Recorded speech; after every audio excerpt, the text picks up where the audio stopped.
Welcome to exam विवेचना।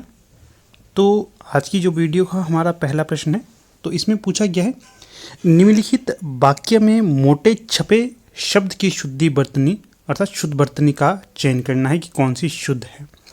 तो देखिए यहाँ पर पूछा गया है अत्यधिक व्यस्तता से जीवन में नीरसता आ जाती है। तो यहाँ पर बताना है कि जो अत्यधिक है ये इसका शुद्ध रूप क्या होगा। वैसे तो यहाँ पर आपको उत्तर भी दिखाए गए हैं, परंतु आपको मैं बताकर भी करूँगा कि इसका ये वाला उत्तर होना चाहिए और क्यों होना चाहिए। जैसे कि यहाँ पर देखिए विकल्प ए में दिया गया है अत्यधिक, ये शुद्ध रूप होता है अत्यधिक, ना कि अत्या। आ की मात्रा यहाँ पर नहीं लगती है, बाकी सारे विकल्प तो यहाँ पर गलत हो जाएंगे। अत्यधिक नहीं होता है, यहाँ पर छोटी ई की मात्रा लगती है, बड़ी ई की मात्रा नहीं, ये भी गलत हो जाएगा। अगर वीडियो अच्छा लगता है तो इसे लाइक करना है आपने, ठीक है। तो आज की वीडियो के लाइक का टारगेट कितना है, 100 लाइक आपने जल्द से जल्द करनी है। तो अगला प्रश्न देख लेते हैं, प्रश्न 2। इसमें क्या पूछा गया है, निम्नलिखित में से कौन सा शब्द वर्तनी की दृष्टि से शुद्ध है। तो यहाँ पर सही विकल्प का चयन करिए आप, कौन सा सही होगा। तो जैसे कि आपको उत्तर दिख गया है, कोई बात नहीं, उत्तर दिख गया तो कोई कुछ नहीं होता है, आप अपना अंदाज़ा वैसे भी लगा सकते हो। तो जो शुद्ध वर्तनी यहाँ पर होगी तो वो होगा विकल्प सी। जो प्रतिनिधि है ये विकल्प सी के अनुसार सही होगा। प्रतिनिधि, यहाँ पर हर जगह छोटी ई की ही मात्रा लगेगी। अगले प्रश्न को देखिए, प्रश्न संख्या 3। इसमें आपसे पूछा गया है अशुद्ध वर्तनी का चयन करिए। तो यहाँ पर आपके समक्ष 4 विकल्प दिए गए हैं, अलग अलग शब्द हैं। यहाँ पर कौन सा अशुद्ध होगा, क्या साधु अशुद्ध है, साधु अशुद्ध है, शून्य अशुद्ध है, सांसारिक अशुद्ध है, या फिर हस्ताक्षेप अशुद्ध है। तो जो सही होगा, हस्ताक्षेप नहीं होता है, हस्तक्षेप होता है, ठीक है। डी यहाँ पर अशुद्ध होगा। साधु सही है, सांसारिक सही है और शून्य भी सही है। अगले प्रश्न को देखिएगा, प्रश्न संख्या 4। इसमें पूछा गया है वर्तनी की दृष्टि से अशुद्ध शब्द है। तो यहाँ पर भी 4 विकल्प अलग अलग दिए गए हैं। इनमें क्या प्रादेशिक अशुद्ध है, माधुर्य है, व्याप्त है या फिर प्रामाणिक है।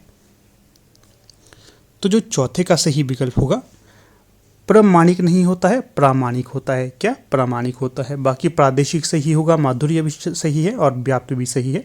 इन शब्दों को याद रखिएगा, 4 शब्द यहाँ पर आपके एक प्रश्न से निकल रहे हैं, ठीक है।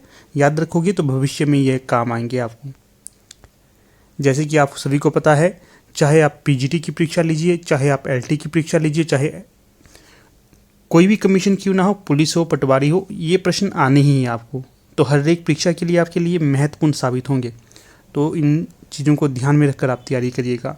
हो सके नोट्स बनाइएगा, नहीं तो आप वीडियो को सेव करके रख सकते हो और फ्यूचर में इन्हें दोबारा से देख सकते हो। तो अगला प्रश्न क्या है, 5।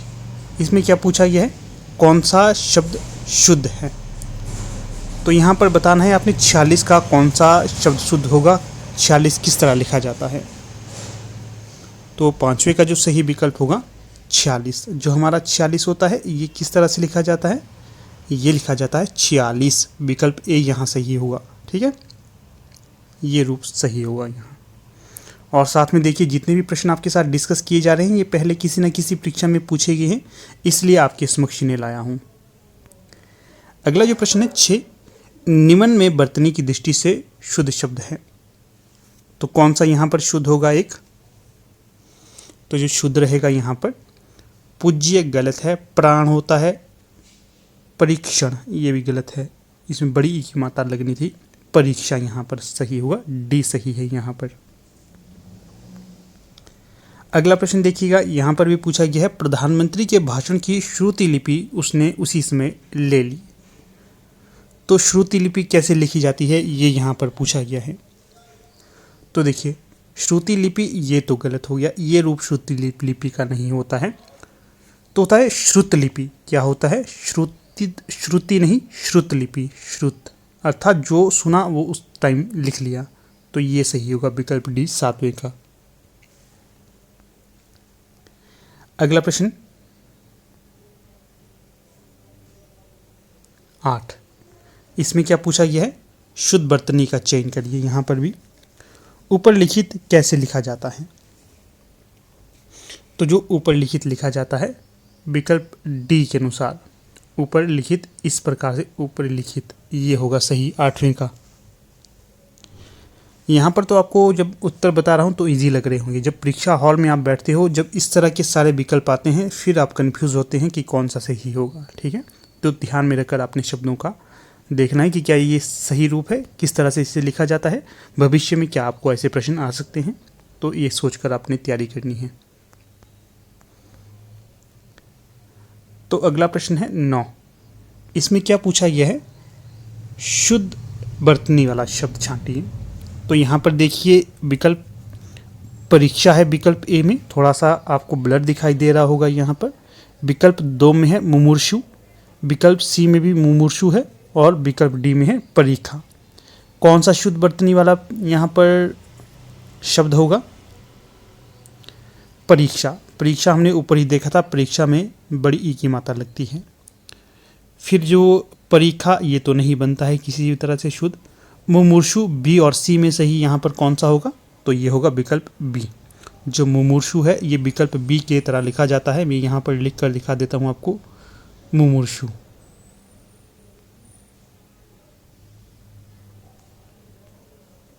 इस तरह से लिखा जाता है। ठीक है, ये याद रखना है आपने, आगे पूछा जा सकता है परीक्षा में। फिर अगला जो प्रश्न है 10, इसमें क्या पूछा गया है, इसमें पूछा गया है भग्गू सेठ तो बहुत ही दुष्चरित्र व्यक्ति है।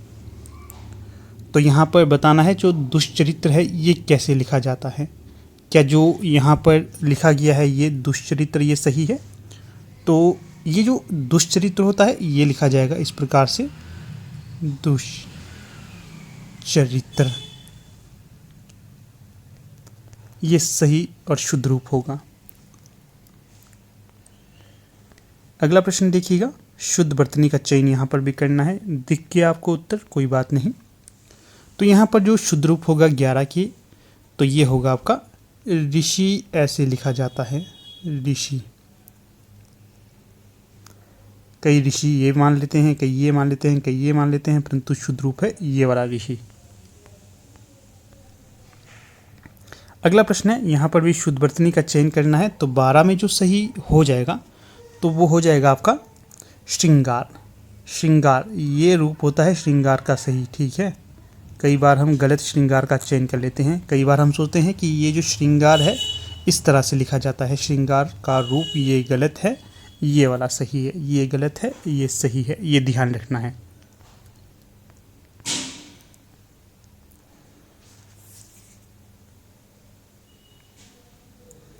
अगला प्रश्न देखिएगा 13, वर्तनी की दृष्टि से कौन सा शब्द शुद्ध है। तो जो वर्तनी की दृष्टि से अशुद्ध यहाँ पर शुद्ध, तो यहाँ पर जो शब्द शुद्ध होगा तो वो हो जाएगा आपका विकल्प 13 का अनुग्रहित। अनुग्रहित लिखा जाता है इस तरह से, अनुग्रहित, ये शुद्ध रूप होगा। बाकी देखिए, अगर अभी तक आप हमारे व्हाट्सएप और टेलीग्राम ग्रुप के साथ नहीं जुड़े हैं तो उनके साथ भी आप जुड़ सकते हैं, लिंक आपको डिस्क्रिप्शन बॉक्स में मिल जाएगा। वहाँ पर आपको हमारे जो फेसबुक पेज है उसका लिंक भी मिल जाएगा, सभी फेसबुक पेज को ज्वाइन करिएगा, वहाँ पर भी आपको महत्वपूर्ण चीज़ें सेंड करता रहता हूँ समय समय पर। ठीक है, टेलीग्राम ग्रुप से भी जुड़िए, व्हाट्सएप ग्रुप से जुड़िए, और जो हमारा फेसबुक पेज है उसके साथ भी आप जुड़ सकते हैं, वहाँ पर भी आपको महत्वपूर्ण चीज़ें समय समय पर मिलती रहती हैं। चलिए अगले प्रश्न को देख लेते हैं 14। तो इसमें पूछा यह है, दिए गए विकल्पों में से शुद्ध शब्द कौन सा है।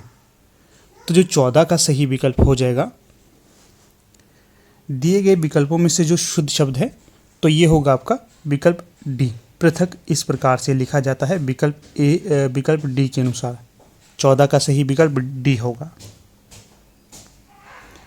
अगला जो प्रश्न है 15, इसमें क्या पूछा गया है, निम्न वर्तनी की दृष्टि से अशुद्ध शब्द कौन सा है। यहाँ पर एक अशुद्ध शब्द दिया गया है, उसका चयन करना है, तो जो अशुद्ध होगा तो वो होगा विकल्प सी। यहाँ पर लिखा गया है ऐतिहासिक, क्या ऐतिहासिक, ऐतिहासिक नहीं होता है, क्या होता है इसके स्थान पर, ये प्रश्न आपके लिए छोड़ूंगा। आप बताइएगा ऐतिहासिक होता है या नहीं, तो आप लोगों ने बताना है कमेंट करके। बाकी आनुषंगिक सही है, आध्यात्मिक ये भी सही है, दायित्व ये भी सही है, 3 यहाँ पर ये बिल्कुल सही होंगे, परंतु ऐतिहासिक नहीं होता है। अगला प्रश्न है 16, यहाँ पर भी अशुद्ध शब्द का चयन करना है। तो जो देखिए 16 में असंगत होगा तो कौन सा होगा, पहले देख लेते हैं शुद्ध कौन कौन से। अनुसुईया बिल्कुल सही है, अनुसुईया इसी प्रकार से लिखा जाता है। ऐनक ये भी सही है, और फिर जो संशय है ये भी सही है। यहाँ पर दिया गया है सी, जो ये असंगत होगा, क्यों होगा, संकट, संकट ऐसे नहीं लिखा जाता है, संकट लिखा जाता है ये इस तरह से संकट को लिखा जाता है, ठीक है।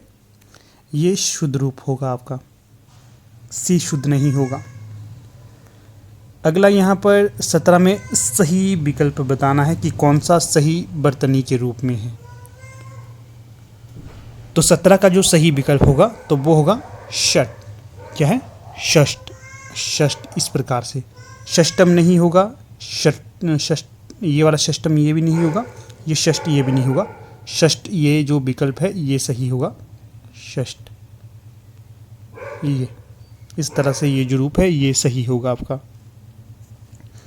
तो वीडियो में आगे बढ़ने से पहले जो हमारी टीम के द्वारा पीजीटी हिंदी के लिए कोर्स चलाया गया है उसकी आपको पैम्पलेट दिखा लेता हूं, जो इंटरेस्टेड कैंडिडेट हैं वो तो जुड़ सकते हैं समय रहते। तो देख सकते हो यहाँ पर हमारी टीम के द्वारा जो पीजीटी हिंदी के लिए कोर्स चलाया गया है उसकी जानकारी दी गई है। अगर आप में कोई भी इंटरेस्टेड हो तो वो समय रहते इसमें एनरोल हो सकता है, ठीक है।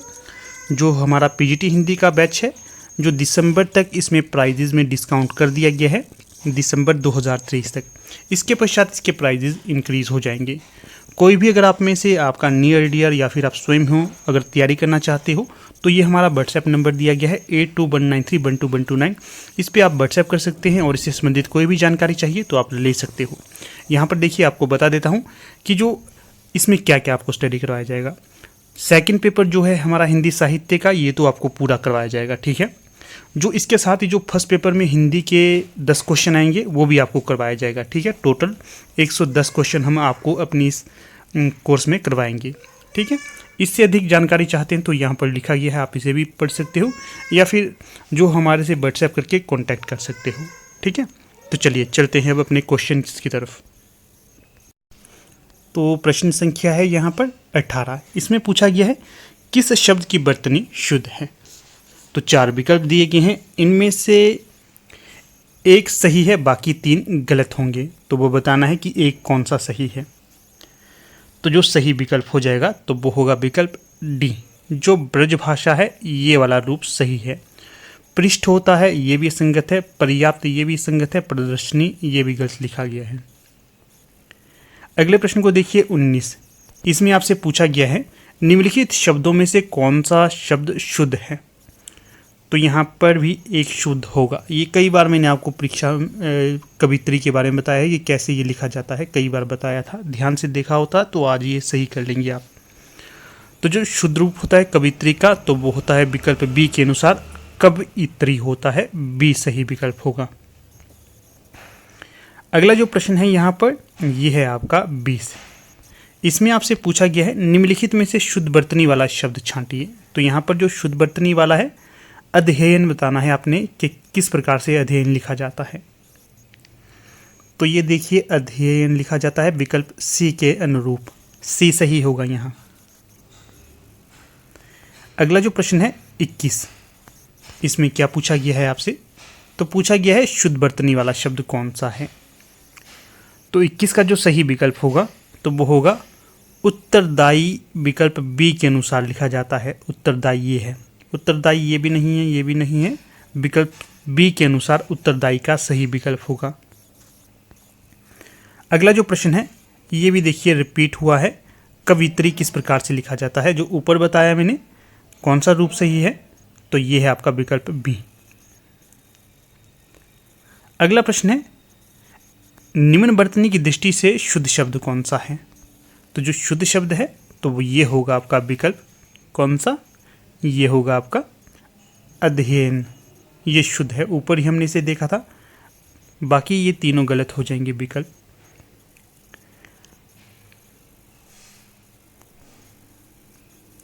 तो जो प्रश्न संख्या 24 है, यहाँ पर भी बताना है आपने, दिन रात अध्ययन करके भी वह प्रथम स्थान ना प्राप्त कर सका। नीचे दिए गए विकल्पों में से इस वाक्य में रेखांकित शब्द की वर्तनी शुद्ध कीजिए। किस प्रकार से अध्ययन लिखा जाता है ये बताना है। तो देखिए, जो अध्ययन ये ऊपर लिखा गया है ये शुद्ध रूप ही है, और जो दूसरा शुद्ध रूप है विकल्प बी में अध्ययन इसी तरह से लिखा जाता है। अगला प्रश्न है, यहाँ पर शुद्ध वर्तनी बतानी है कि शुद्ध वर्तनी वाला शब्द कौन सा है। तो जो 25 का सही विकल्प होगा, अनधिकार गलत है, अंतर्ध्यान ये भी गलत है, अहिल्या ये भी गलत है, अहल्या होता है, अहल्या नहीं। तो जो विकल्प डी है उपयुक्त ये वाला सही होगा, शुद्ध। अगला जो प्रश्न है यहाँ पर देखिए 26 नंबर का, इसमें क्या पूछा गया है, शुद्ध शब्द कौन सा है। तो जो 26 का सही विकल्प हो जाएगा आपका, तो जो शुद्ध शब्द यहाँ पर होगा विकल्प डी, निर्भर इस प्रकार से लिखा जाता है। ठीक है, फिर जो चिन्ह है गलत है, कृपया ये भी गलत बताया गया है, दवाइयाँ ये भी संगत होगा।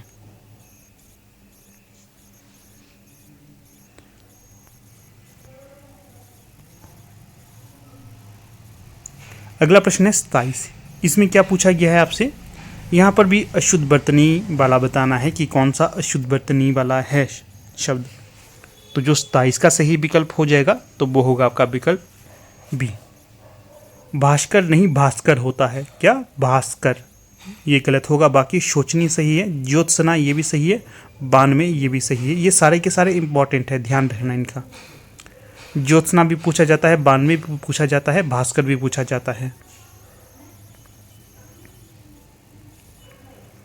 अगला प्रश्न है, सही वर्तनी वाला शब्द कौन सा है।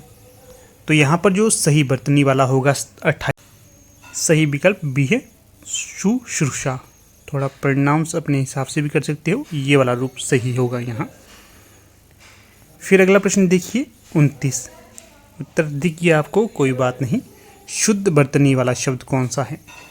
तो शमशान शमशान नहीं होता है, शमशान भी नहीं होता है, शमशान ये भी नहीं होगा। विकल्प सी ये शुद्ध रूप है, आधा श फिर म और शान, शमशान ये वाला सही रूप होगा इसका। 29 का सही विकल्प यहाँ सी होगा। अगला जो प्रश्न है, यहाँ पर भी शुद्ध शब्द का चयन करना है। तो कौन सा शुद्ध शब्द वाला है यहाँ पर विकल्प, तो 30 का सही विकल्प हो जाएगा अभ्यस्त होता है। क्या होता है, अभ्यस्त, ये सही है। इसके पश्चात अगले प्रश्न को देखिएगा 31, इसमें पूछा गया है निम्न में से शुद्ध शब्द कौन सा है। तो ये भी काफ़ी महत्वपूर्ण प्रश्न है, अक्सर परीक्षा में इसे पूछा जाता है। तो सही विकल्प होगा यहाँ पर उज्ज्वलन होता है, उज्ज्वलन।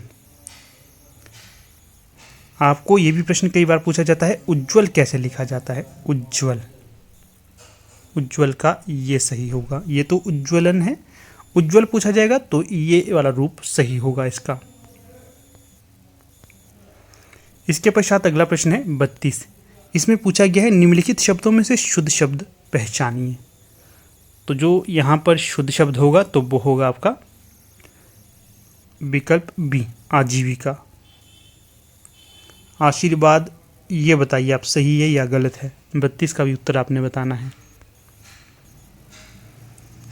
अगला प्रश्न है 33, इसमें पूछा गया है वर्तनी की दृष्टि से शुद्ध शब्द कौन सा है। 33 का जो सही विकल्प होगा तो वो होगा आपका स्वातंत्र्य।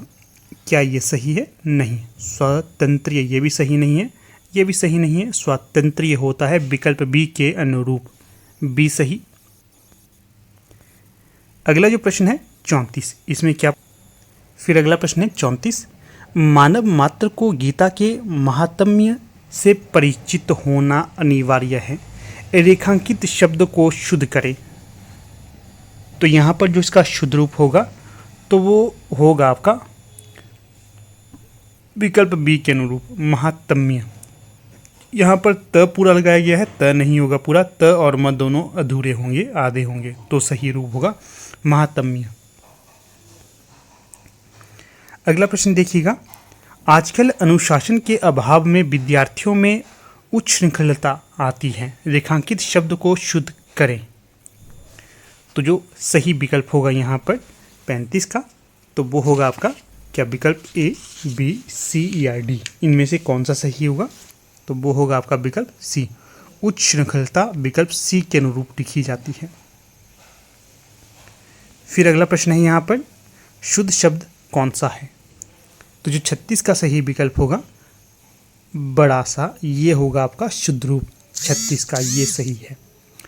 गंगाजल बेबुनियाद चौपाया, ये अलग अलग से नहीं लिखा जाता है, जो बड़ा सा है ये अलग से लिखा जाता है, सी सही विकल्प होगा। फिर अगला प्रश्न है, उत्तर दिख गया कोई बात नहीं, दिए गए शब्दों में से शुद्ध वर्तनी वाला शब्द कौन सा है? तो 37 में दिख गया आपको सच्चिदानंद।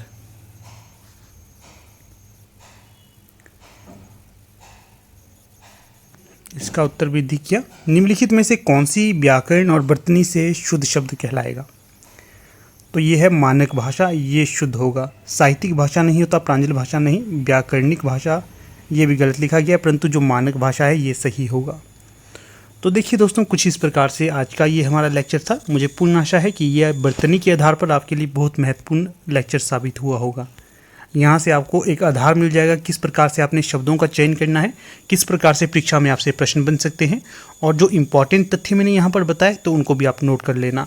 बाकी PDF के लिए आप हमारे टेलीग्राम व्हाट्सएप ग्रुप को ज्वाइन कर लेना, वहाँ पर आपको PDF इसकी मिल जाएगी। धन्यवाद।